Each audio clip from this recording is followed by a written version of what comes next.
Աբասթումանիում զարգանում են ենթակառուցվածքները և տեղի բնակիչների համար պայմանները բարելավվում են։ Այս մասին հայտարարել է ենթակառուցվածքների նախարար Ռևաս Սոխաձեն Սամցխե Ջաբախեթիի տարածաշրջանում իրականացվող ենթակառուցվածքային նախագծերի ուսումնասիրությունից հետո։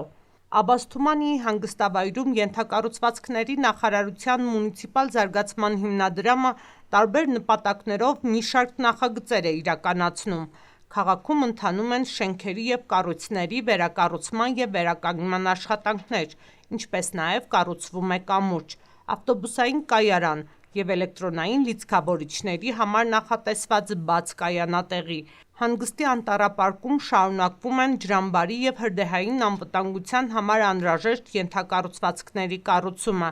Սկսվել է նաև այգու մոտ գտնվող խճանկարային պատի վերականգնումը։ Շինարարական և վերականգնողական աշխատանքներին տեղում ծանոթացել է ենթակառուցվածքների նախարարը։ Աբասթումանիի ավանում ընթացիկ և ավարտված նախագծերի ընդհանուր բյուջեն կազմում է